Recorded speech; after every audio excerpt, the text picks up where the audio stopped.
நன்மை உண்டாக்கும் என்ற வல்லவரை குரலுக்கு இந்த அவரவர் நாட்டில் ஏழு குடும்பத்தில் பெண்ணாக பிறந்து சாந்தி என்ற பெயரோடு வாழ்ந்து கொண்டிருக்கிறேன். என்னுடைய அண்ணனா வேலை தேடி வெளியே சென்று என்னுடைய அண்ணனை சந்திக்க வேண்டும். அண்ணா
காணப்படுகிறது.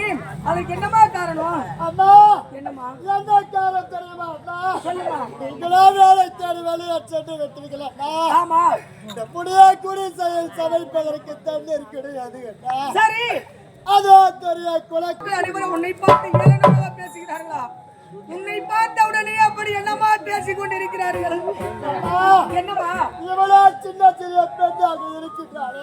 ஆமா, சரி. சிறிய வயது கழுத்துல தாலியை சுமந்து கொண்டு தன்னுடைய கணவரை பிரித்து வாழ வெட்டியாக வாழ்கின்றாளே என்று என்னை பார்த்து அனைவரும் பேசுகின்றார்கள்.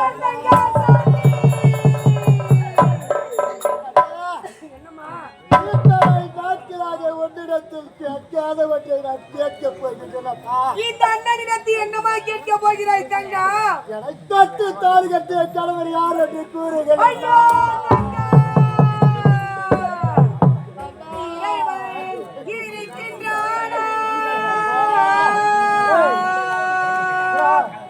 மனிதன் கேட்கிறார்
விஜயவர்மன் அமுதவல்லி அதாவது நம்முடைய தாய்மாமன் ஆண்டு வந்தார்.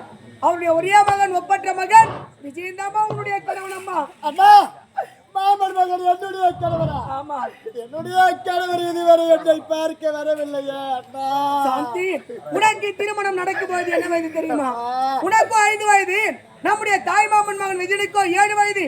நம்முடைய தாயகப்பட்டல் இறக்கும் தருவாயிலே இள வயதிலே திருமணம் செய்து வைத்து விட்டு இறந்து விட்டார்கள் அம்மா.